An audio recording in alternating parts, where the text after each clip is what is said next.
put Senator Murray down as doubtful, gentlemen, about your budget. I look at your budget, a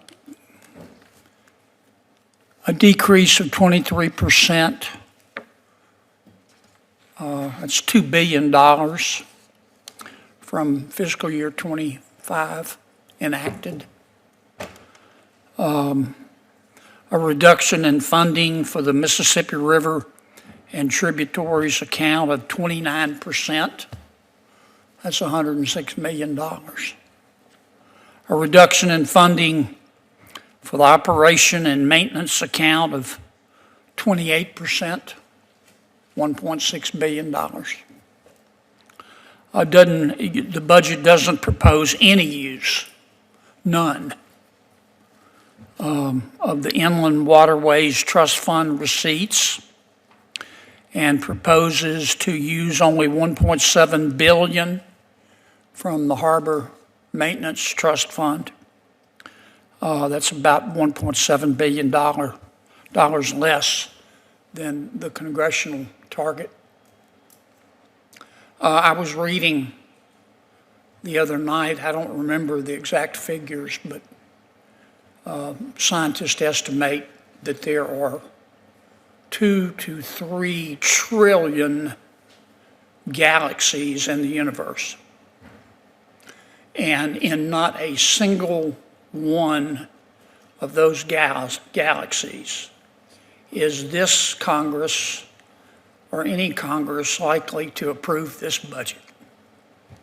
I mean, that's just a fact. Now, I understand the way it works, that you gentlemen didn't write this budget. Hopefully you had input, but you didn't write it.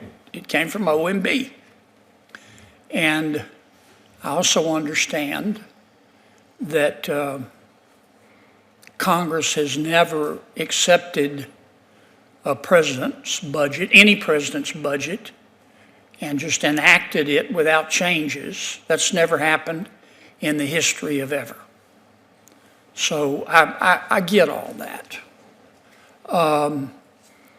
But having said that, this is obviously not acceptable, and I hope we can talk about that frankly today. I don't know what's going to happen this year in terms of a budget. I'm an optimist, but I am a paranoid optimist. Last year, I watched Senator Murray and Senator Collins work really, really hard to put together 12 bills. I watched the entire Appropriations Committee work very, very hard to approve those bills. And a lot of us had to, on both sides of the aisle, had to swallow things that we almost choked on. But we wanted to put together a budget because that's our first job. I know you hear a lot about the Senate being in the personnel business, and we are, but really our job is to put together a budget. And we did. And my friend Senator Schumer refused to bring any of those bills to the floor. Not one. None. Zero. My goal was to see the bills come to the floor and then have an open amendment process where colleagues of mine, both on and off the Appropriations Committee, could weigh in. But Senator Schumer chose not to. That's just a fact. I don't know what's going to happen this year.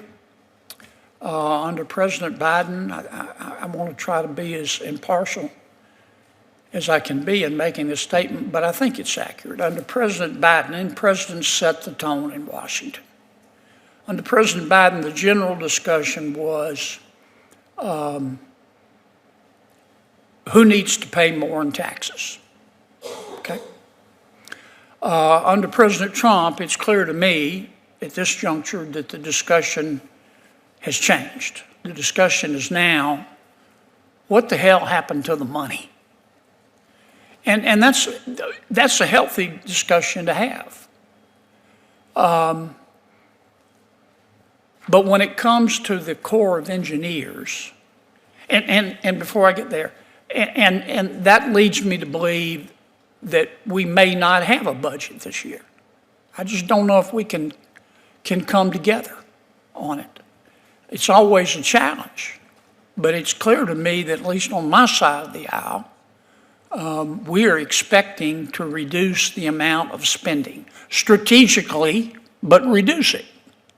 And I know some of my friends in the Senate are going to have a problem with that, but that's the reality. Now, when it comes to the Corps of Engineers, that is slightly different because there is bipartisan support for the important work that you do. It doesn't mean that we can't find savings, and it doesn't mean that we shouldn't make changes, and we're going to talk about that today. But a 23% decrease, I think Senator Murray, by her calculations, it might be a 30%. That's just not acceptable.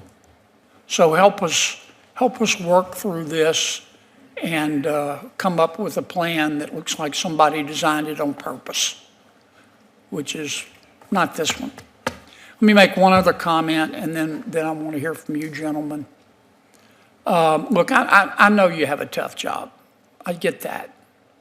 Every senator, every congressperson wants their projects, and they want them first, and they want them yesterday. I get that. And you have finite resources, we all do. And you have a lot of smart people working at your agency, but you could use more. I get all of that. So I don't want to, I'm spending a few minutes on this because I appreciate the job that you do. I do. But we've got to do better. Our estimates on the cost of projects are just too wide of the mark. I mean, I could give you, I'm not going to do it, but I could give you example after example after example. And we're not talking 10% off or 20% off or 30% off. We're talking squillions of dollars off. I understand inflation, but it doesn't account for this. We also have to figure out a way, you do frankly, to bring these projects in on time, or at least closer to the estimated time. If you did in the private sector in terms of your delays and I'll say our cost overruns, if you did that in the private sector, you would be out of business. Nobody would hire you. And the penalties from not completing the project on time would put you out of business. We just got to do better. It's just that simple. And I hope today you'll talk about how you're planning on doing that. Let's start with us today. I guess I should introduce our colleagues who are here today. Acting Secretary D. Lee Forsgren. He was appointed Principal Deputy Assistant Secretary of the Army Civil Works on March 31st. Welcome. Lieutenant General Williams H. Butch Graham, Jr. You're the 56th Chief of Engineers and Commanding General of the United States Army Corps of Engineers. You assumed your duties on September 13th of 2024. Welcome. Acting Assistant Secretary for Water and Science, Scott Cameron. Secretary Cameron has been in this role since January 21st. We welcome all of you. The floor is yours. Why don't we start with Secretary Forsgren.